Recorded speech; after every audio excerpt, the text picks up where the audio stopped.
శ్రీమతే రామానుజాయ నమః. శ్రీ గోదాదేవ్యై నమః. శ్రీరంగనాథాయ నమః. కర్కటే పూర్వ ఫల్గుణ్యాం తులసీ కాననోద్భవాం పాండ్యే విశ్వంభరాం గోదాం వందే శ్రీరంగనాయకీం. ప్రియ భగవద్బంధువులారా, ధనుర్మాస వ్రత మహోత్సవాల్లో భాగంగా ఈరోజు 13వ పాసురాన్ని అనుసంధానం చేసుకుని అందులో ఉన్నటువంటి విశేషాంశాలు చూద్దాం. ఇంతకు ముందే తిరుమల తిరుపతి దేవస్థానం వారు వచ్చి ఇక్కడ ఉపన్యాసాలు జరుగుతున్నాయా లేదా అని చెప్పి చూసుకుని ఫోటో తీసుకుని వెళ్ళడం జరిగిందనమాట. సరే, నిన్నటి రోజున వీళ్ళు ఏం చేశారు? శ్రీరామచంద్రమూర్తి మనోభిరాముడు కాబట్టి కృష్ణుడిని ఎందుకు కీర్తించడం? రామచంద్రమూర్తికి అయితే ఆడవారి బాధలు తెలుసు కాబట్టి ఆయన ఆడవారి బాధలకు అనుగుణంగా స్పందిస్తారు కాబట్టి రామచంద్రమూర్తినే మనం కీర్తిద్దాం అని నిన్నంతా కూడా రామచంద్రమూర్తిని కీర్తించారు. కృష్ణనామ సంకీర్తనం పక్కన పెట్టేశారు. మరి ఇప్పటిదాకా కృష్ణుడిని కీర్తించి ఉన్నట్టుండి రామ సంకీర్తనం చేశారు వీళ్ళు. వెంటనే వీళ్ళందరికీ కూడా ఒక డౌట్ వచ్చేస్తుంది. కొంతమందికి కృష్ణుడు అంటే ఇష్టం ఉంటుంది, కొంతమందికి రాముడు అంటే ఇష్టం ఉంటుంది కదా. అంతే, ఆ ఉన్న గోపికా సమూహం అంతా కూడా 2 బ్యాచ్లుగా డివైడ్ అయిపోయారు. కొంతమంది రాముడి పార్టీ, కొంతమంది కృష్ణుడి పార్టీ. అయ్యో మా రాముడే గొప్పవాడంటే లేదు లేదు మా కృష్ణుడే గొప్పవాడు. సౌశీల్యము అవన్నీ కూడా మా రాముల్లో ఉన్నాయంటే అబ్బెబ్బే మా కృష్ణుల్లో సౌలభ్య గుణం ఉన్నంతగా ఎవరిలోనూ లేదు. ఆయన సౌలభ్యము అంటే భక్తులకి సులభంగా లొంగేవాడు అని. ఎంత అర్జునునికి రథసారథిగా ఉన్నాడు అంటే ఎంత లొంగుంటాడంటారు? ఇప్పుడు మనల్ని ఎవరో నా కారుకి డ్రైవర్గా ఉండంటే ఒప్పుకుంటామేంటి మనం?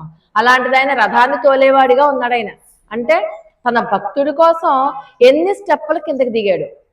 అలాగే మరి వామనావతారం చూసుకుంటే అసలు ఎవరు కూడా ఇష్టపడనటువంటి అవతారాన్ని, ఆ ఆకారాన్ని ఆయన పుచ్చుకున్నాడు. ఎవరి కోసం? తన భక్తుడి కోసం. అలాంటివి ఏమన్నా చేశాడేంటి మీ రాముడు? మా కృష్ణుడు చూడు ఎంత భక్త సులభుడో అంటే అబ్బబ్బే మా రాముడికి ఆడవారు అంటే చాలా జాలి, అందుకనే చాలా తొందరగా మా రాముడు వాళ్ళ గురించి ఆరాటపడ్డాడు. కృష్ణుడికి ఇంతమంది వచ్చినా కూడా ఏమి చలనం లేదు అసలు కృష్ణుడికి అంటూ. అంటే కొంతమంది రాముడు గుణాలు చెప్తూ ఉంటే కొంతమంది కృష్ణుడి గుణాలు చెప్తూ ఉంటారు. సరే, ఒక ఆవిడ పెద్ద ఆవిడ అంటుంది, ఎవర్రా నేను ఒకసారి యశోదమ్మ దగ్గర ఉన్నప్పుడు యశోదాదేవి కృష్ణుడికి జోలపాట పాడింది. జోలపాట పాడతాం కదా, రామాలాలి మేఘశ్యామలాలి అని. అలాగా జోలపాట పాడింది. రామో నామ బభూవ అంటూ రామచరిత్రని గానం చేస్తూ పాడింది. రాముడు అనేవాడు ఒకడు ఉండేవాడు, దశరథుడు రాముడికి తండ్రి. అలాగే రాముడు పెద్దవాడయ్యాక సీతమ్మ వారిని ఇచ్చి పెళ్లి చేశారు. అంటే ఆ జోలపాట పాడుతున్నప్పుడు ఉయ్యాలలో ఉన్నటువంటి కృష్ణ పరమాత్మ ఊ కొడుతూ ఉన్నట్ట, ఊ అంటున్నట్ట. ఆ ఊ కొట్టాక తర్వాత అన్నట్ట తర్వాత పాట ఏంటి? సీతమ్మ వారిని ఒకసారి రావణాసురుడు ఎత్తుకుపోయాడు అనేసరికి ఈ పడుకున్న చిన్ని కృష్ణుడు కాస్త సౌమిత్రి ధనుర్ధనుర్ధనుర్ధి అంటూ గబాల లేచి కూర్చున్నట్ట. సౌమిత్రే క్వ ధనుర్ధనుర్ధనుర్తి క్వ ధనుర్ధనుర్ధను. సౌమిత్రి అంటే ఓ లక్ష్మణ నా ధనుర్బాణాలు ఎక్కడున్నాయి పట్టరా. ఎందుకన్నాడు అలాగా? కృష్ణుడు కదా అంటే, ఓరి పిచ్చిమొహల్లారా, ఎవరైతే కృష్ణుడో వాడే రాముడు. రామతత్వము వేరు, కృష్ణతత్వం వేరు కాదయ్యా. మనం మన మనసుకు నచ్చిన రూపాన్ని బట్టి మనం ఆరాధిస్తున్నాం. రాముడు వేరు కృష్ణుడు వేరు కాదు. ఏ తత్వం అయితే రామతత్వమో అదే కృష్ణుడు. ఎవరైతే శేషతల్పం మీద పాల సముద్రంలో పడుకుని ఉన్నారో, సాధు సంరక్షణ కోసం నిరంతరము ఆలోచిస్తున్నారో ఆ శ్రీమన్నారాయణుడే దుష్ట శిక్షణ శిష్ట రక్షణ కోసం ఆ సమయాన్ని బట్టి అన్ని అవతారాలు ఎత్తుతున్నారు. మత్స్య కూర్మ వరాహ నారసింహ రామ కృష్ణ ఈ అవతారాలు వేరు కానీ తత్వం ఒక్కటే. దాంట్లో ఉన్నటువంటి తత్వం ఒకటే అంటూ చెప్తూ మనం అది ఇది వేరుగా చూడకూడదర్రా, అది తత్వమే అంటూ దీంట్లో ఒక ధర్మ సూక్ష్మాన్ని చెప్పింది. తన దేవతను వదిలి వేరే దేవతాంతరాన్ని ఎవరైతే పూజిస్తారో వాళ్ళు ఎటూ కాకుండా పోతారు. అంటే మన హిందూ మతం యొక్క గొప్పతనాన్ని కూడా దీంట్లో చెప్పారు. అంటే మనం ఏం చేస్తున్నాం అంటే మన మతాన్ని వదిలేసి పక్కన ఉన్నటువంటి వాళ్ళ చిన్న చిన్న వ్యామోహాలకి మనం దగ్గరైపోయి అవి గొప్పవని చెప్పి వెళ్ళేవాడు అటు కాకుండా ఇటు కాకుండా నాశనం అయిపోతాడు. అందుకని తన దేవతను వదిలి దేవతాంతరాన్ని ఎవరైతే ఆరాధిస్తారో వాళ్ళు తన దేవతకు దూరం అవడమే కాదు అందరికీ దూరం అయిపోతారు. అందుచేత ఎప్పుడూ కూడా మనం మన హిందూ ధర్మాన్ని మనం కాపాడుకోవాలి. హిందూ ధర్మంలోనే ఉండాలి. దాంట్లోంచే మనం తరించగలం. తరించాలి అంటే హిందూ ధర్మంలోనే పుట్టాలి. దేవతలు కూడా సాక్షాత్తుట ఈ భరత భూమిలో పుట్టడానికే చూస్తారు, ఎందుకంటే తొందరగా తరించచ్చని.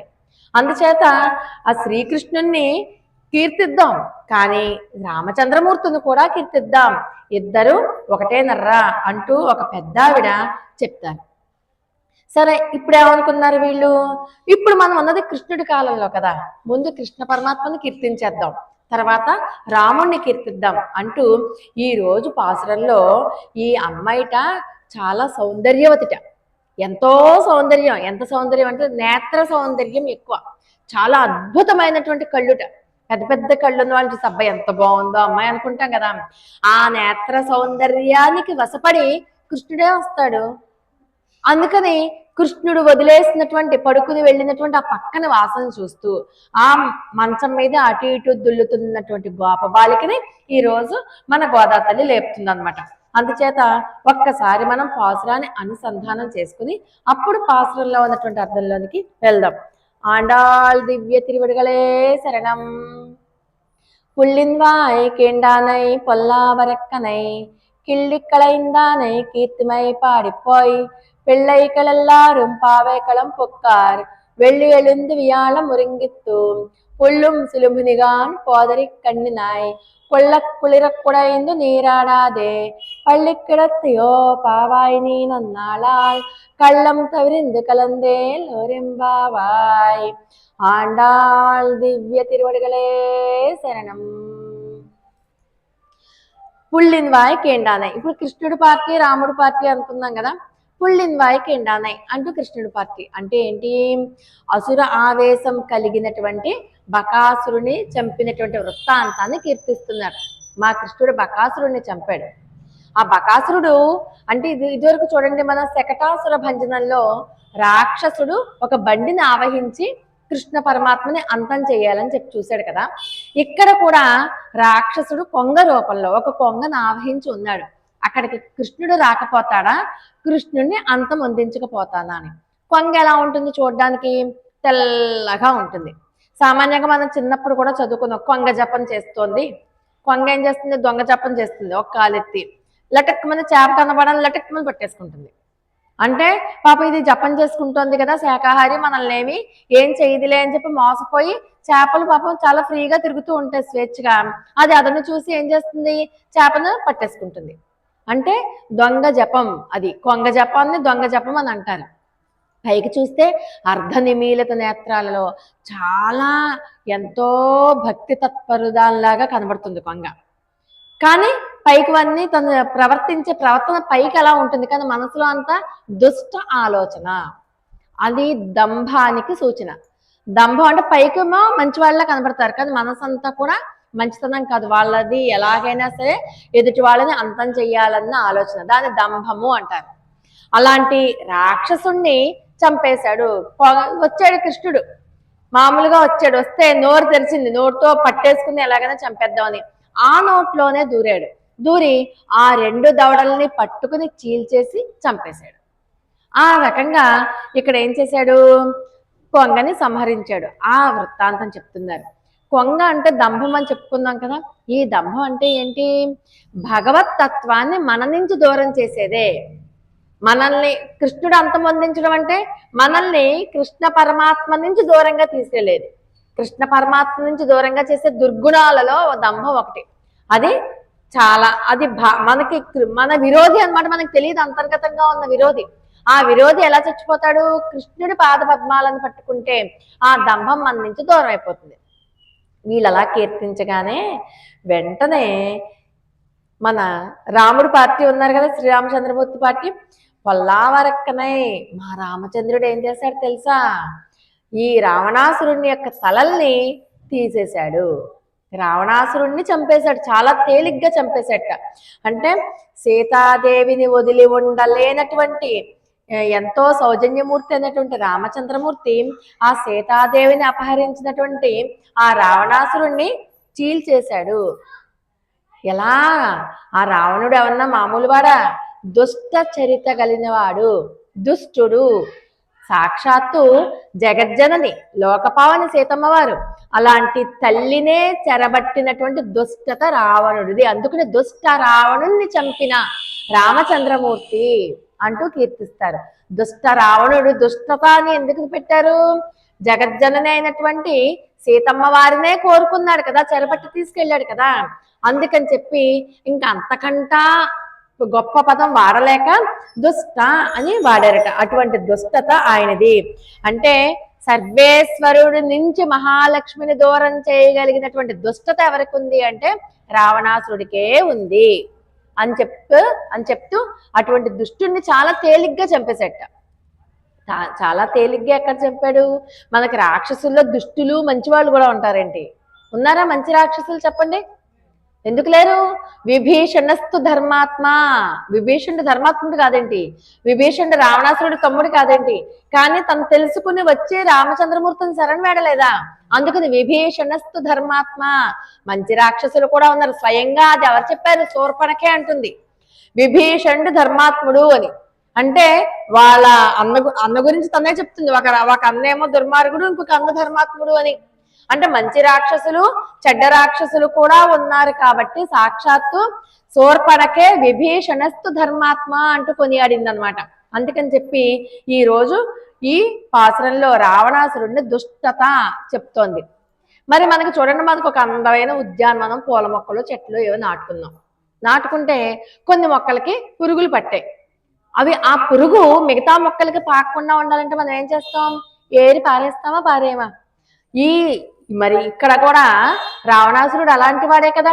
మరి అందమైనటువంటి ఉద్యానవనంలో రావణాసురుడు లాంటి వాళ్ళని ఏరి పారేయాల్సినటువంటి ఇది ఎవరికి ఉంది? పరమాత్మకే ఉంది. అది చెప్తున్నారు. మరి అంటారు రాముడు తలుచుకుంటే, మరి మా రాముడు మహాత్ముడు కదా, మరి అన్ని యోజనాల దూరం నడుచుకుంటూ వచ్చి చంపాల్సిన అవసరం ఏంటి? రామచంద్రమూర్తి చెప్తాడు సుగ్రీవుడితో, పిశాచాన్ దానవాన్ యక్షాన్ పృథివ్యాం చైవ రాక్షసాన్ అంగుళ్యగ్రేణ తాన్ హన్యం ఇచ్చన్ హరి గణేశ్వర ఇచ్చన్. నేను సంకల్పించుకుంటే చిటికిన వేలు గోరుతో 10 తలల్ని నరికేద్దును. నేను సంకల్పించుకోలేదు. ఎందుకని? రామో విగ్రహవాన్ ధర్మ. ఈ రోజు మానవాళి అందరికీ మార్గాన్ని చూపించేది రామచంద్రమూర్తి యొక్క వ్యక్తిత్వమే. రాముడు ఒక సామాన్య మానవుడు ఎలా బతకాలి, ఎలా ఉండాలి, ఒక తండ్రిగా, ఒక అన్నగా, ఒక కొడుకుగా, ఒక భర్తగా, ఒక స్నేహితుడుగా, ఒక రాజుగా ఎలా మనం ప్రజల్లో ఉండాలి అన్న ధర్మాన్ని చూపించడం కోసం మహిమలు చూపించడానికి కృష్ణావతారం ఉంది. రామచంద్రమూర్తి మహిమలు చూపించలేదు. రామచంద్రమూర్తి మానవాళికి ఒక అద్భుతమైన సందేశం ఇచ్చే అవతారం అది. ఒక భార్య గురించి ఎలా బాధపడాలి, ఒక తండ్రి మాట ఎలా వినాలి, ఒక అన్నదమ్ముల యొక్క సఖ్యత ఎలా ఉండాలి, ఒక తల్లులతో మనం ఎలా ప్రవర్తించాలి, అవన్నీ కూడా రామచంద్రమూర్తి జీవితం నుంచి నేర్చుకోవడానికి మనందరికీ చూపించే ఆదర్శమైనటువంటి అవతారం ఆ రామచంద్రమూర్తి యొక్క అవతారం. అందుచేత ఆయన తలుచుకుంటే అయోధ్యలో ఉండంగానే చంపేయగలరు, సీతమ్మ వారు ఒక గడ్డి పరకను పెట్టుకుని చంపేయగలరు. కానీ లోకానికి ఒక నీతి, ఒక మార్గాన్ని చూపించాలి కాబట్టి నేను సంకల్పించను. నేను సంకల్పిస్తే ఎప్పుడో చంపేసేవాడిని, నేను సంకల్పించలేదు. అందుకని వీళ్ళు ఏం చేస్తారు? రావణాసురుడిని చంపాడని చెప్పి రామచంద్రమూర్తిని కీర్తిస్తారు, బకాసురుడిని చంపిన కృష్ణ పరమాత్మని కీర్తిస్తారు. బకాసురుడిని చంపడం అంటే దంభము అని చెప్పుకున్నాం కదా. మరి రావణాసురుడు అంటే ఎవరు? అహంకారం. ఇది దంభం కంటే చాలా ప్రమాదం. అహంకారం అన్నది దంభం కంటే చాలా ప్రమాదం. అంటే నాది కాదు అన్నదంతా కూడా నాదే అనేటట్లుగా చేసేది. నేను నేను నేను ఈ శరీరం నాది. అందుకనే దీనికి ఏం చేస్తాం? పెడిక్యూర్లు, మ్యానిక్యూర్లు చేసుకుంటాం, మొహానికి ఫేషియల్ చేస్తాం, అన్నీ చేస్తాం. కానీ ఈ శరీరం ఏమైనా శాశ్వతమా? కాదు.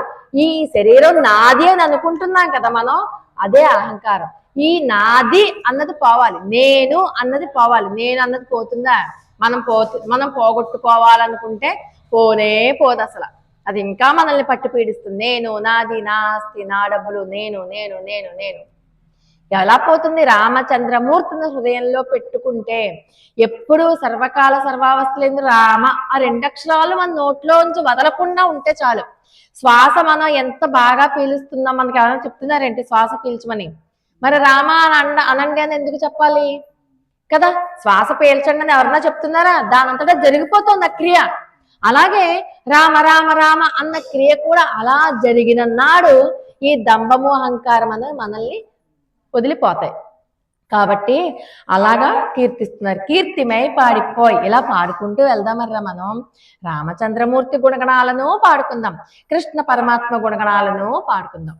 రామచంద్రమూర్తి కీర్తి ఎక్కడుండిపోయిందిట? రావణాసురుణ్ణి చంపడంలో రాముడు గొప్పవాడా? కాదుట. రాముడు ఎక్కడ గొప్పవాడయ్యాడంటేట, రావణాసురుడితో యుద్ధం జరుగుతున్నప్పుడు రావణాసురుడి యొక్క సర్వసైన్యాన్ని కొట్టేశాడు రాముడు. అలాగే మంత్రులని కొట్టేశాడు, రథసారథిని, రథాన్ని, గుర్రాలని, అన్నింటిని, ఆఖరికి రావణాసురుడి కిరీటాన్ని, ఆఖరికి చేతిలో ఉన్నటువంటి ధనుర్బాణాలు అన్నింటినీ కొట్టేసి నిరాయుధుడిగా ఉన్నప్పుడు చంపేయచ్చు కదా, శత్రుశేషం ఎందుకు? కానీ అప్పుడు కూడా జాలి చూపించి మళ్ళీ ఏమైనా మారతాడేమో ఒక అవకాశం ఇద్దాం అంటూ నువ్వు మళ్ళీ స్వస్థత చేకూర్చుకో, నువ్వు విశ్రాంతి తీసుకో, మళ్ళీ బలం పుంజుకో, నువ్వు సైన్యాన్ని సమీకరించుకో, మళ్ళీ అందరితోటి, సేనతోటి, అందరితోటి, రథంతో, కిరీటంతో, ధనుర్బాణాలతోటి, శస్త్రాలతో మళ్ళీ యుద్ధానికి రా, అప్పుడు యుద్ధం చేస్తాను అని అన్నాడు. చూసావా? అక్కడ నిలబడిపోయింది రామచంద్రమూర్తి కీర్తి. అందుకని రామచంద్రమూర్తి యొక్క కీర్తిని ఇవాళ తలుచుకుంటున్నారు. అమ్మా, రాముడు ఎంత ఔదార్యవంతుడో నువ్వు కూడా అంత ఔదార్యవంతురాలువే కదమ్మా. లోపల నుంచి లేచి రా, మాలో ఇంకా ఏమైనా అహంకారం ఉండిపోయిందేమో, మా అహంకారాన్ని కూడా నువ్వే తీసేయాలమ్మా అంటూ లోపల ఉన్నటువంటి గోపబాలికతో మాట్లాడుతూ అంటారు. గోపికలందరూ కూడా బయలుదేరేశారట, కొంతమంది వెళ్ళిపోయారట. అందరూ కూడా ఫలానా రావులపాడులో ఉన్నటువంటి రామాలయంలో కలుసుకుందామన్నా అని చెప్పుకున్నారు కదా. అందరూ కొంతమంది వెళ్ళిపోయారు, కొంతమంది ఈ గోపికను లేపుదామని చెప్పి ఆగారు. పిల్లలందరూ వెళ్ళిపోయారా? కృష్ణ పరమాత్మ ఎక్కడికైతే రమ్మన్నాడో ఆ రామాలయం దగ్గరికి అందరూ వెళ్ళిపోయారు. అక్కడికి ఆ క్షేత్రం దగ్గరికి వెళ్ళారు. కాలక్షేప కూటం అంటారు దాన్ని, కాలక్షేపం చేయడానికి వెళ్ళారు. ఇంతకు ముందే మనం చెప్పుకున్న కాలక్షేపం అంటే ఏంటి? మనల్ని మృత్యువు నుంచి దూరం చేసేదే కాలక్షేపం. మనం చేసుకుంటే కాలక్షేపాలు ఏదో టైం పాస్ అంటుంటాం కదా, ఆ టైం పాస్ మనల్ని ఉద్ధరించే టైం పాస్ కాదు. మనల్ని ఉద్ధరించే టైం పాస్ అంటే ఏంటి? ఏదైతే మనల్ని మృత్యువు నుంచి దూరం చేస్తుందో ఆ భగవన్నామ సంకీర్తన, భగవద్ గుణానుభవ వైభవము, వాటిని మనం పట్టుకోవాలి. ఒక హనుమాన్ చాలీసా పారాయణం, ఫలానా రోజు హనుమాన్ చాలీసా పారాయణ ఇక్కడ పెట్టుకుందాం, అందరూ వచ్చాం అనుకోండి, అదొక కాలక్షేపం. అలాగే ఇంకొక రోజు భగవద్గీత నేర్చుకుందాం, అందరూ కలిసి కూర్చున్నాం అనుకోండి, అది కాలక్షేపం. అలాగే ఒక రామాయణం గురించి చెప్పుకుందాం, ఒక సంక్షిప్త రామాయణం గురించి మాట్లాడుకుందాం, అది కాలక్షేపం. అలాంటి కాలక్షేప క్షేత్రానికి బాలికలందరూ వెళ్ళిపోయారమ్మా. నువ్వేంటి ఇంకా లేవవు? ఇంకా నువ్వు ఎందుకున్నావు? నీ నేత్ర సౌందర్యంతో పరమాత్మను నువ్వు ఆకర్షించుకుని మాకు అందివ్వాలి. అంత నేత్ర సౌందర్యం అంట. ఎంత అందంగా ఉంటాయంటేట, ఆ కళ్ళ యొక్క సౌందర్యానికి మోహపడి కృష్ణుడి కళ్ళు ఎంత అందంగా ఉంటాయో ఈవిడి కళ్ళు కూడా అంత అందంగానే ఉంటాయట. చెప్తూ వీళ్ళు ఇంతకు ముందు చెప్పారు చూసారండి, పక్షుల గుర్తులు చెప్పారు. పక్షుల గుర్తుల తర్వాత ఏం చెప్పారు? నిద్ర గురించి చెప్పారు. ఆ తర్వాత తెల్లవారిపోతోంది అని చెప్పారు. ఈ రోజు ఏం చెప్తున్నారంటే, శుక్రుడు ఉదయిస్తున్నాడు, గురుడు అస్తమిస్తున్నాడమ్మా, లేచిరా అంటారు. శుక్రుడు ఉదయించడం ఏంటి, గురుడు అస్తమించడం ఏంటి? శుక్రుడు ఎవరు? రాక్షసుల యొక్క గురువు. గురుడు అంటే బృహస్పతి, దేవగురువు. దేవగురువు అస్తమిస్తున్నట్ట, రాక్షస గురువు ఉదయిస్తున్నాడు. అంటే ఏంటి? మన తెల్లవారిపోతోంది అంటే రాక్షస ప్రవృత్తి పెరిగిపోతుంది. మనం తెల్లవారుజామున తీసుకున్న నిర్ణయానికి కాస్త వెలుగొచ్చిన నిర్ణయం మారిపోతుంది. పొద్దున్నే లేచి ఇవాళ ఆ పని చేసేద్దాం, ఈ పని చేద్దాం అనుకుంటాం, వెలుగు రాగానే రేపు చేసుకోవచ్చులే. అదేంటంటే రాక్షస ప్రవృత్తి వల్ల అనమాట. పొద్దున్నే లేచి ఇవాళ మనం ఉపవాసం ఉందాం అనుకుంటాం, ఇవాళ ఏదో శనిత్రయోదశి కదా ఉపవాసం ఉందామని, మనసులో ఎక్కడో పీకుతుంది, ఉపవాసం ఉంటే మనం ఉండగలమా, నీరసం వచ్చి పడిపోతామేమో. ఎప్పుడు తెల్లవారే కొద్దీ ఆ ఉపవాసం ఉందాము అన్న పట్టుదల వీగిపోతుంది. అంటే రాక్షస ప్రవృత్తి పెరుగుతోంది, మనలో నిర్ణయాలు కూడా లూజ్ అయిపోతూ ఉంటాయి. అందుచేత గురుడు అస్తమిస్తున్నాడంటే శుభప్రదమైనటువంటి కాలం గడిచిపోతోంది, వెళ్ళిపోయి రాక్షస ప్రవృత్తి పెరిగిపోతోంది, తెల్లవారిపోతోంది. అందుకే చూడండి, బ్రాహ్మీ ముహూర్తంలో చేయమంటారు ఏ పని చేసినా. ఒక చదువు చదువుకోమన్నా, ఒక వేదాధ్యయనం చెయ్యాలన్నా, ఒక మంత్ర జపం చెయ్యాలి అన్నా, తొందరగా పట్టివ్వాలి అంటే బ్రాహ్మీ ముహూర్తమే మంచి సమయం. బ్రాహ్మీ ముహూర్తంలో మీరు ఒక 10 నిమిషాలు గనక దైవారాధన చేస్తే మొత్తం ఎన్నో రెట్లు ఫలితం వస్తుందంటారు. అంటే ఏంటి, అప్పుడు దైవ శక్తులు మనకు అనుకూలంగా ఉంటాయి. అందుకే అప్పుడు మంచి పనులే చేయాలి. చెడ్డ పనులు చేసినా అనుకూలిస్తాయి, కానీ దానివల్ల ఉపయోగం ఏం లేదు కదా. అందుకని చెప్పి శుక్రుడు ఉదయిస్తున్నాడు, గురుడు అస్తమిస్తున్నాడు, అది కూడా నీకు గుర్తు చూసుకో. అందుకని నువ్వు వెంటనే శుక్రుడు అస్తమించేసి గురుడు అస్తమించకుండా, శుక్రుడు ఉదయించకుండా నువ్వు వచ్చేయాలి లేచి. ఇలాంటి మంచి సమయంలోనే రాక్షస ప్రవృత్తి పైకి రాకుండా, అసుర సంపద పైకి రాకుండానే నువ్వు లేచిరా అమ్మా అంటే లోపల ఉన్నటువంటి గోపబాలికను లేపుతున్నారు. లోపల ఉన్నటువంటి గోపబాలిక ఎలా ఉంది? సర్వకాల సర్వావస్థల యందు కృష్ణునితోనే. ఈ గోపబాలికలందరూ కూడా మనకు ఆచార్యుల లాంటి వారు అని చెప్పుకున్నాం. అంతేకాదు వీళ్ళందరూ కూడా ఒకానొక యోగ స్థితిలో ఉన్నారని కూడా చెప్పుకున్నాం కదా. అలాంటి స్థితిలో ఉన్నటువంటి ఆవిడ నేత్ర సౌందర్యం ఎందుకు చెప్తున్నారు? కళ్ళు జ్ఞానానికి ప్రతీక. కళ్ళు ఒకటి, దీపం ఒకటి, ఇవన్నీ కొన్ని చెప్పుకున్నాం కదా గుర్తులు. జ్ఞానవంతురాలు ఈవిడ, బాగా ఎక్కువ జ్ఞానం కలిగినటువంటి ఆవిడ. మరి ఈవిడ తెలుసుకున్న జ్ఞానాన్ని ఎవరికి పంచిపెట్టాలి? మనందరికీ కదా పంచిపెట్టాలి. ఆవిడ తెలుసుకున్న పరమాత్మ దగ్గరికి ఎలా వెళ్ళాలి, ఏ మార్గం ద్వారా వెళ్తే మనం కృష్ణ పరమాత్మని చేరుకోగలం, ఏ రకంగా ఆరాధించాలి అని చెప్పగలిగేటటువంటి జ్ఞానం ఈవిడ ఒక్కరికే ఉంది. పైగా ఈవిడ కళ్ళంటే శ్రీకృష్ణ పరమాత్మకి చాలా ఇష్టం. కాబట్టి ఆ కళ్ళ ద్వారా నువ్వు కృష్ణ పరమాత్మని వశపరుచుకుని మమ్మల్ని కూడా నీతో కలపాలి. పుళ్ళుం సిలుమునిగా మనకు 6-7 పాసురాలలో పక్షుల కిలకలారావాల గురించి చెప్పారు. మళ్ళీ ఇప్పుడు చెప్తోంది అమ్మ. పుళ్ళుం సిలుమునిగా అని పక్షుల కిలకలారావాలు కూడా వినపడుతున్నాయి చూడు.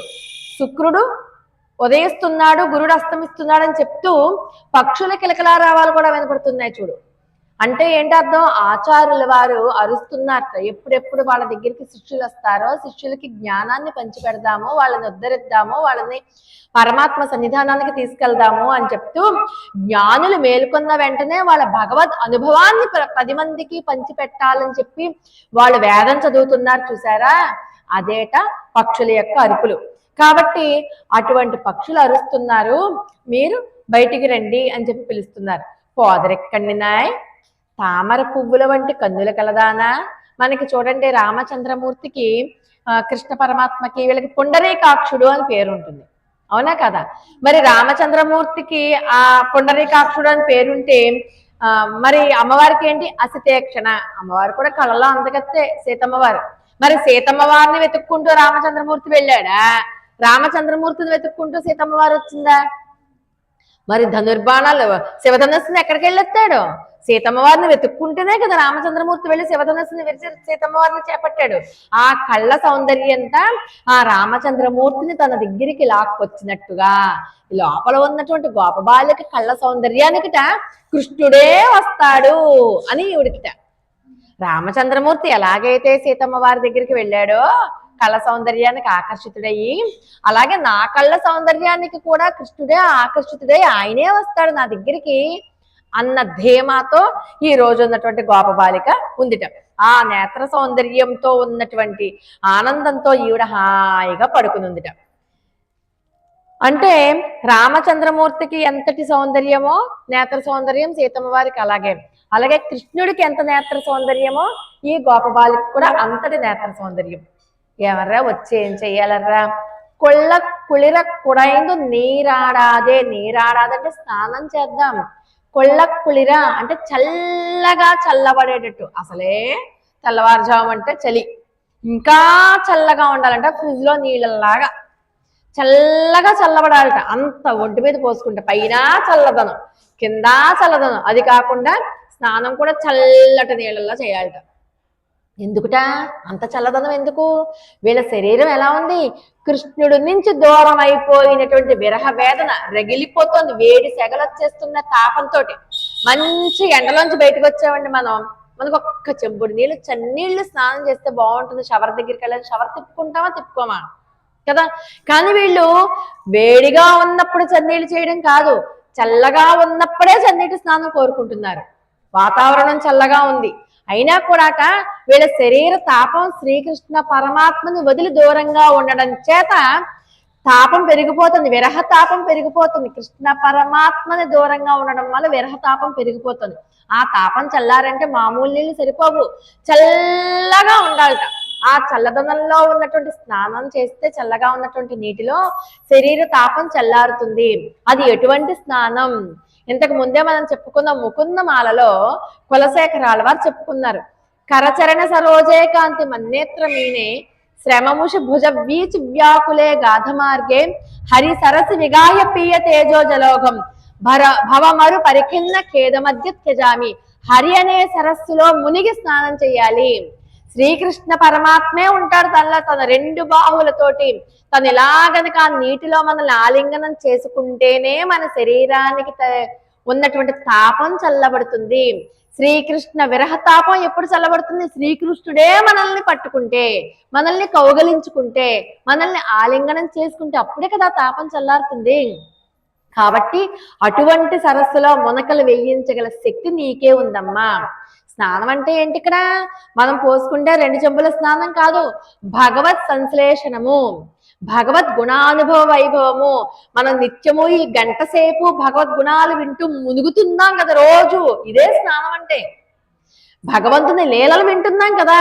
మనం నిత్యము మన సర్వేంద్రియాలని కూడా ఈ స్పీచ్ మీదే పెడుతున్నారు కదా. మీరందరూ చాలా శ్రద్ధగా వింటున్నారు చూసారా. ఇదే స్నానం అంటే.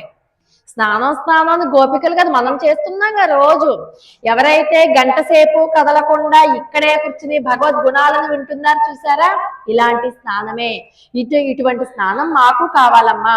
నువ్వు అంత నిద్రపోతున్నావు కదా, నీ నిద్ర మమ్మల్ని భగవంతుడి నుంచి వేరు చేస్తుంది. నువ్వు బయటికి రా, బయటకు వచ్చి మాకు కూడా అటువంటి గుణానుభవాన్ని ప్రసాదించు, మమ్మల్ని కూడా నీతో చేర్చుకో. పావాయ్ నీ ఓ సుకుమారమైన స్త్రీత్వం కలదానా, నువ్వు ఏకాంతంగా ఉండి శ్రీకృష్ణ పరమాత్మతో నువ్వే కలిసి ఉండడం కాదమ్మా, నువ్వు శ్రీకృష్ణుడు కలిసే ఉండండి, కానీ మమ్మల్ని కూడా నీతో చేర్చుకో. మాకు కూడా గుణానుభవ వైభవ నువ్వు శ్రీకృష్ణుడు కలిసి మమ్మల్ని దగ్గరికి తీసుకోండి. ఇవి నన్నారాలు మంచి రోజులు ఇవి. మనకి మొట్టమొదటి పాసురంలో చెప్పారు, మార్గళి తింగల్ మది నిరైంద నన్నాళాల్. ఈ మార్గశీర్ష మాసమే భగవత ఆరాధనకు మంచిది, మంచి రోజులు వచ్చాయి. ఎప్పుడైతే మనం భగవంతుడిని తెలుసుకోవడానికి అడుగేస్తామో అదే మంచి రోజు. దానికోసం మనం వారం వర్జం చూసుకుని గుడికి వెళ్ళకూడదు. మనకి మనసులో గుడికి వెళ్ళాలి, భగవంతుడిని సేవించుకోవాలి, ఆరాధించాలి అన్న క్షణమైతే ఉంటుంది కదా, అదే మంచి రోజు, అదే మంచి ముహూర్తం. దానికి మీనమేషాలు అన్ని లెక్క పెట్టకూడదు. ఇప్పుడు వచ్చేసే మంచి రోజులు. ఇన్నాళ్ళు గోపవృద్ధులందరూ కూడా గోప బాలికలందరినీ కృష్ణుడికి దూరంగా ఉంచాలని చెప్పి ప్రయత్నించారు. అలాంటి వాళ్ళ ఈ రోజు ఏం చేశారు, వాళ్ళందరూ తీసుకొచ్చి ఈ గోప బాలికల్ని తీసుకొచ్చి కృష్ణ పరమాత్మకి అప్పచెప్పిన రోజులు కాబట్టి ఇవి చాలా మంచి రోజులు. ఇలాంటి మంచి రోజుల్లో మనం ఖచ్చితంగా కృష్ణనామ సంకీర్తన చెయ్యాలి. ఇలాంటి కాలాన్ని వ్యర్థం చేయకూడదు. మనకి వచ్చిన మంచి రోజులు మనం ఉపయోగించుకోవాలి. ఏమో ఈ జీవుడు అనే దీపం ఎప్పుడు ఆరిపోతుందో మనకి తెలియదు. కాబట్టి ఈ దీపం ఉండగానే మనం చక్కబెట్టుకోవాలన్నీ. అది ఎలా చక్కబెట్టుకోవాలి? ఆస్తులు ఐశ్వర్యాలు అందరికీ పంచి వీలునామా రాయడం కాదు. మనం ఎవరికి వీలునామా రాసివ్వాలి? పరమాత్మకి వీలునామా రాసివ్వాలి. నాకున్నటువంటి అన్నిటికీ వకాలతునామా ఇవ్వాలి. మనకి రామకృష్ణుల వారి చరిత్రలో వస్తుంది, ఒక తాగుబోతు అయిన ఒక భక్తుడు అంటాడు, నేను తాగలేకపోతున్నాను, తాగడం మానేద్దాం అనుకుంటున్నాను, కానీ తాగకుండా ఉండలేకపోతున్నాను. ఆ సీసాన్ని చూసిన వెంటనే నేను తాగాలనిపిస్తోంది, తాగేశాక మళ్ళీ మత్తు వదిలేక నాకు పశ్చాత్తాపం కలుగుతోంది అని బాధపడితే వెంటనే రామకృష్ణుల వారు అంటారు, నాకు వకాలతునామా ఇవ్వు. పవర్ ఆఫ్ అటార్నీ అంటాం కదా, వకాలతునామా పవర్ ఆఫ్ అటార్నీ అంటే నాకున్న సంబంధించిన అన్ని హక్కులు నీకే అని. అలాంటిది నాకు ఇచ్చేయి అంటే వెంటనే నిజంగానైతే ఈ రోజు నుంచి నేను మీకు అది ఇచ్చేస్తున్నాను, తీసేసుకోండి అన్నాడు. ఆ తర్వాత నుంచి ఆయనకి ఆ బాటిల్ చూడంగానే రామకృష్ణుల వారు కనబడటం మొదలు పెట్టారు. ఆ సీసా తీసుకుని తాగుదాం అనుకోవడం, రామకృష్ణుల వారు కనబడడం, ఇదే అండి సాక్షాత్తు పరమగురు రామకృష్ణ పరమహంస కనబడడం ఏంటని చెప్పి పక్కన పెట్టాడు. అలాగ తనకి తాగుడు దూరం అయిపోయింది. చూసారా, మనం వకాల్తునామా ఎవరికి ఇవ్వాలి? పరమాత్మకి ఇవ్వాలి. అప్పుడు మన చెయ్యి ఆయన చేతిలోకి వెళ్ళిపోతుంది. మనం ఆయన చెయ్యిని పట్టుకోవడం కాదు, మన చెయ్యి ఆయన పట్టుకోవాలని చెప్పి మనం కోరుకోవాలి. మర్కట న్యాయము మార్జాల న్యాయం అని ఉంటుంది, తెలుసు కదా మీకు. పిల్లి తన పిల్లల్ని తనే మెడ పట్టుకుని పట్టుకెళ్తుంది, అవును కదా. పిల్లి కనుక ఎక్కడన్నా వదిలేసినా కొరికినా ఇంకా ఆ పిల్ల పోయినట్టే. అలాగే తన కోతి అలా కాదు, కోతి వదిలేస్తుంది, పాపం కోతి పిల్ల పరిగెత్తుకుని వచ్చి పొట్టను పట్టుకుంటుంది. మనకి మర్కట న్యాయం వద్దు, మార్జాల న్యాయమే కావాలి. ఎందుకంటే పిల్లి జాగ్రత్తగా పట్టుకుని తీసుకెళ్ళిపోతుంది తన పిల్లల్ని. అలాగే పరమాత్మ మనల్ని పట్టుకోవాలని అనుకోవాలి. అలాగ మనం వకాల్తునామా ఇవ్వాలి. అలాగా మమ్మల్ని కూడా నీ దగ్గరికి తీసుకెళ్ళు. ఎందుకంటే ఆత్మ పరమాత్మ సొత్తు. ఈ ఆత్మలన్నీ ఎక్కడికి వెళ్ళాలి? పరమాత్మ దగ్గరికే వెళ్ళాలి. కాబట్టి నువ్వు కపటం వీడి బయటికి రా అంటుంది. అదేంటి, లోపల ఆవిడకి కపటం ఉంటుందా? లోపల ఆవిడ దొంగతనం చేస్తుందా అంటేట, భగవన్నామాన్ని మనందరికీ పంచకుండా ఆవిడ ఒకతే లోపల అనుభవిస్తుంది కదా, దాన్ని వీళ్ళు కపటం అన్నారు. భగవన్నామాన్ని, భగవద్ గుణానుభవ వైభవాన్ని ఆవిడొక్కరు మాత్రమే అనుభవిస్తున్నారట, అందరికీ పంచిపెట్టట్లేదుట. అందుకని నువ్వు చూసావా, అది కూడా దొంగతనం కింద లెక్క వేసి వీళ్ళు మాకు చెప్పాలి కదా. నువ్వు ఒక్కదాన్ని దాచేసుకుంటావా భగవన్నామాన్ని? కృష్ణుని నువ్వు ఒక్కదాన్ని దాచేసుకుంటావా? మమ్మల్ని కూడా తీసుకెళ్ళాలి కదా. అందుకని నువ్వు కపటము వీడి మమ్మల్ని కలు. నువ్వెందుకున్నావు? మమ్మల్ని ఆనందింప చేయడానికే. కృష్ణుడు ఎందుకున్నాడు? కృష్ణుణ్ణి నీ కళ్ళ సౌందర్యంతో నువ్వు దగ్గరికి లాక్కుని మీ ఇద్దరు కలిసి మమ్మల్ని ఆనందింప చెయ్యండి. అందుకని కపటము వీడి మమ్మల్ని కలు అని చెప్పి చెప్తున్నారు. వెనుకటి పాసురంలో లాగానే ఈ పాసురంలో కూడా ఒక ఆళ్వార్, మన కథానాయకి అయినటువంటి మన గోదా తల్లికి తండ్రి గారు. ఆయన పేరు విష్ణు చిత్తులు. అక్కడ ఒక ఒక ఎప్పుడు లాగానే మామూలుగా ఒక రాజ్యం ఉంటుంది కదా, అనగా ఒక రాజ్యం అని చెప్పుకుంటూ ఉంటాం కదా. అలాగే వీళ్ళ తండ్రి గారి పేరేమో ముకుందుడు అనే ఆయనకి ఈయన కొడుకుగా పుడతారనమాట. ఈయన పేరు విష్ణు చిత్తులు. ఎందుకంటే ఆ ముకుందుడు అన్న ఆయనకి కూడా చాలా భక్తి, విపరీతమైన భక్తి. సర్వకాల సర్వావస్థల యందు పరమాత్మ యందే భక్తి. చోళ దేశంలో పాండ్య దేశం అన్న ఒక దేశం ఉంది. దేశం ఉంటే అక్కడ మనం ఒకసారి చెప్పాను చూడండి, గోదాదేవి గురించి చెప్తే శ్రీవిల్లిపుత్తూరు అని. శ్రీవిల్లిపుత్తూరు అని పేరు చెప్పాను కదా, ఆ శ్రీవిల్లిపుత్తూరే మన విష్ణు చిత్తుల వారి యొక్క ఊరు. దాన్ని ఏమంటామంటే శ్రీధన్వి నవ్యేపురే అని చెప్పి దానికి ఇంకొక పేరు కూడా ఉంది. అటువంటి శ్రీవిల్లిపుత్తూరులో పరమాత్మ వైకుంఠంలో ఉండడానికి ఇష్టం లేకట శ్రీవిల్లిపుత్తూరు వటపత్ర సాయి కింద వచ్చారట. అంటే మర్రి ఆకు మీద కృష్ణ పరమాత్మ ఎలా ఉంటాడు, చిన్ని పిల్లాళ్ళ ఉంటాడు కదా, అలా వచ్చి ఇక్కడ వెలిసాట. అటువంటి చోట మనకి ముకుందుడు అన్న ఆయన ఉన్నారట. ముకుందుడు ఆయన భార్య పద్మావతి. వాళ్ళిద్దరికీ కూడా తపస్సు చేత మనకి విష్ణు చిత్తుల వారు పుట్టారు. విష్ణు చిత్తుల వారు పుట్టంగానే ఆయనకి ఏంటి కోరిక, వీడు కూడా భక్తుడే అవ్వాలి, ఈయన కూడా భక్తుడే అవ్వాలి అనే ఉద్దేశంతో ఆ పుట్టిన పిల్లాడికి విష్ణు చిత్త అని పేరు పెట్టారు. అంటే సర్వకాల సర్వావస్థలందు విష్ణువునే మనసులో ఆరాధించుకునేవాడు అని అర్థం అనమాట. అలాగ మంచి మంచి పేర్లు పెట్టుకోవాలి. విష్ణు చిత్త అని పేరు పెట్టారు. సరే, విష్ణు చిత్తుడు పెరిగి పెద్దవాడు అవుతున్నాడు. అందరికీ చదువు వచ్చేది కదా, కొంతమందికి చదువు రాదు. అలాగే ఈయనకి కూడా చదువు అవ్వలేదు. కానీ ఎందుకు అవ్వలేదంటే ఎప్పుడు చూసినా దేవుడే, ఇంకా స్కూలు లేదు, ఏమీ లేదు, ఎప్పుడు పరమాత్మే. ఆయన గురించి కృష్ణ లీలలంటే చాలా ఇష్టం ఆయనకి. శ్రీకృష్ణ పరమాత్మ గురించే వింటూ ఉండేవారు. కృష్ణుడంటే ఇంకా ఎనలేని ప్రేమ. సరే, ఈయన ఏమనుకున్నారంటే ఏదో ఒక సేవ చేసుకోవాలి నేను. కృష్ణ పరమాత్మకి అక్కడ గోపికలు ఏం చేశారు, కొంతమంది వెన్న తీశారు, కొంతమంది వెన్న ఇచ్చారు. ఆయనేమో యశోద అయితే ఆయన ఏకంగా తాడేసి కట్టేసింది.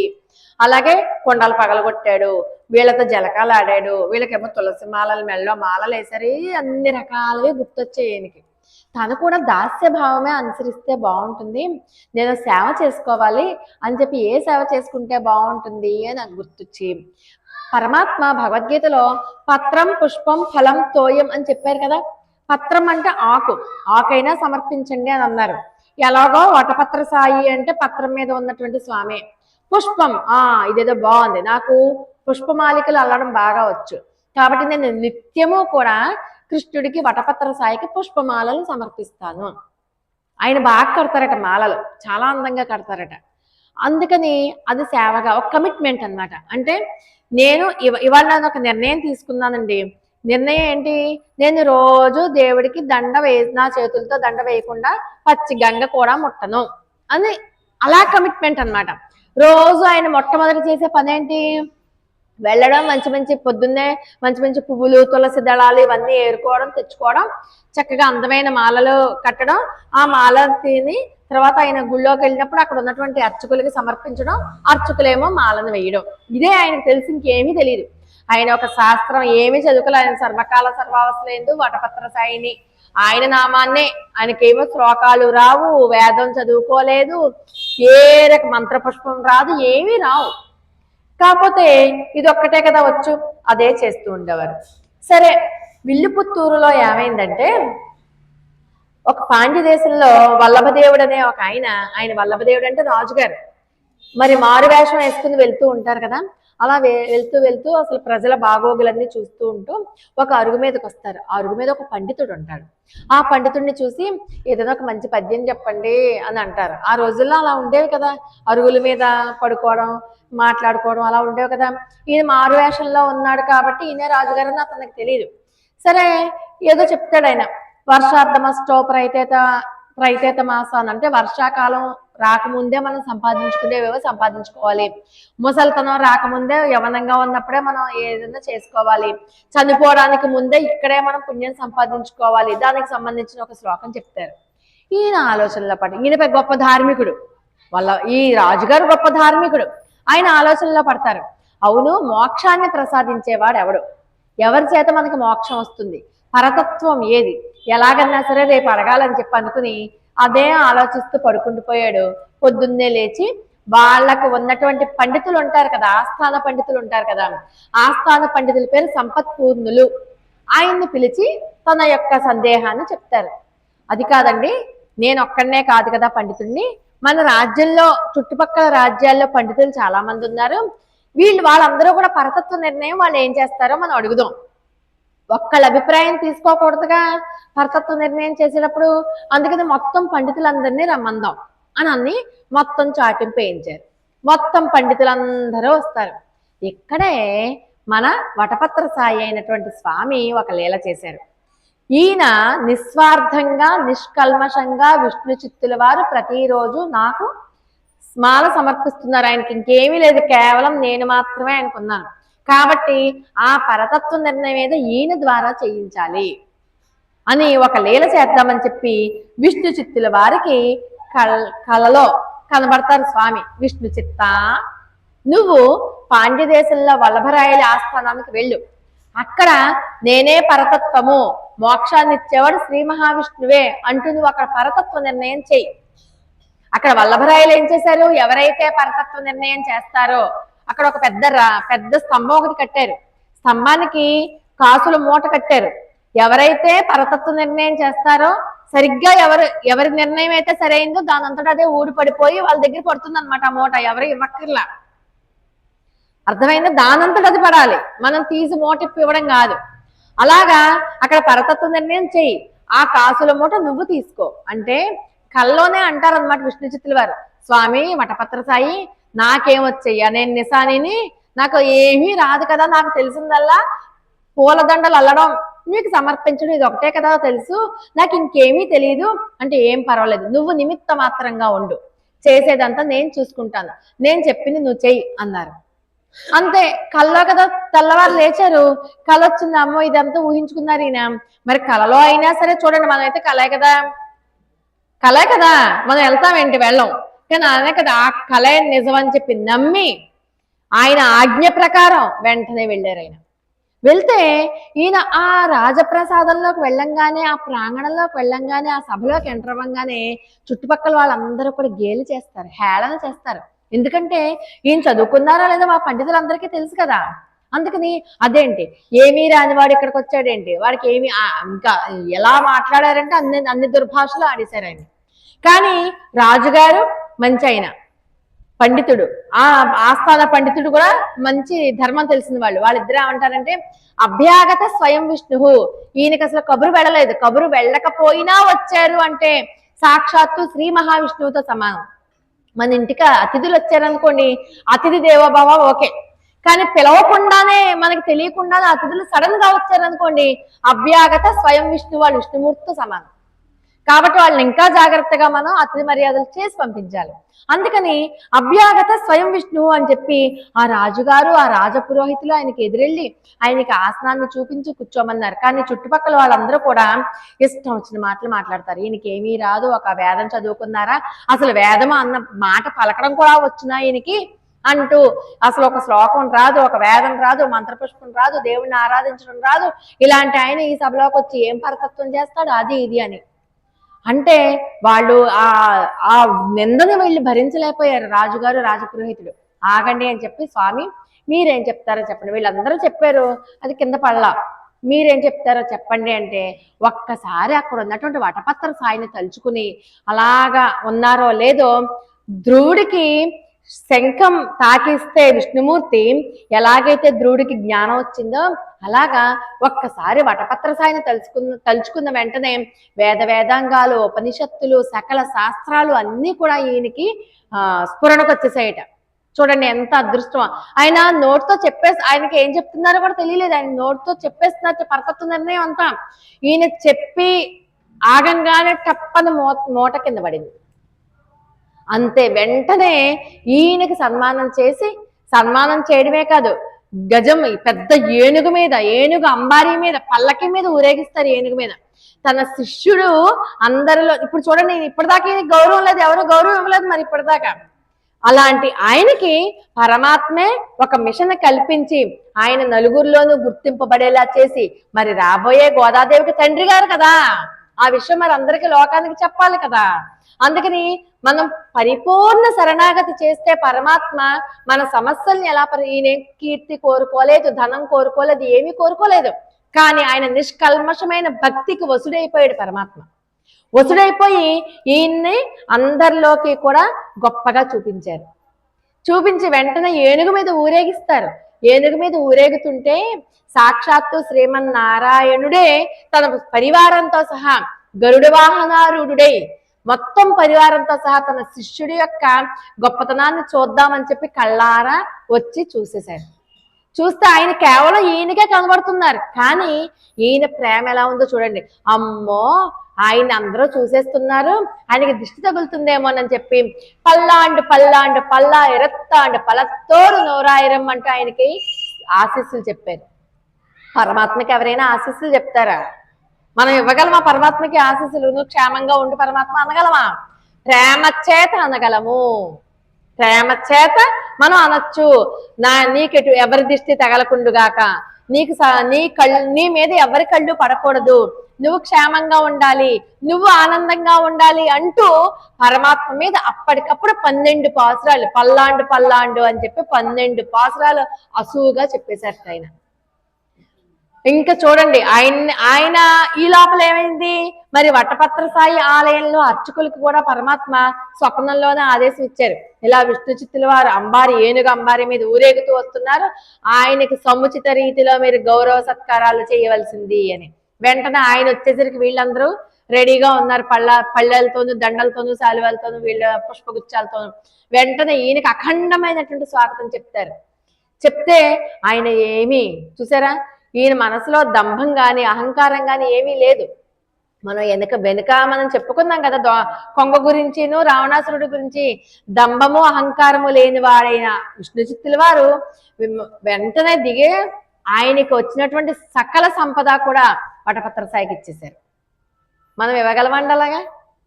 నేనైతే ఇవ్వను కదా. అంటే ఆ దంభము అహంకారము లేవు ఆయనకి. ఎవరు కావాలి? సాక్షాత్తు పరమేశ్వరుడే ఉంటే నా దగ్గర నాకెందుకు ఈ ఆస్తి? అక్కర్లేదు. పరమేశ్వరుడి సతి ఎవరు? లక్ష్మీదేవి. లక్ష్మీదేవి శ్రీహప్పతిన కదా. అటువంటి విష్ణుమూర్తి నా దగ్గర ఉన్నప్పుడు నాకు ఈ ఆస్తులు ఎందుకు? నాకు వద్దు బొమ్మన్నాడు ఆయన. మొత్తం అంతా కూడా వటపత్ర సాయికి ఇచ్చేశారు ఆయన. ఇచ్చేసి ఎప్పట్లాగానే మళ్ళీ మాలలు కట్టుకోవడం, దండలు కట్టుకోవడం, పరమాత్మకి ఇవ్వడం అలా సేవించుకున్నారు.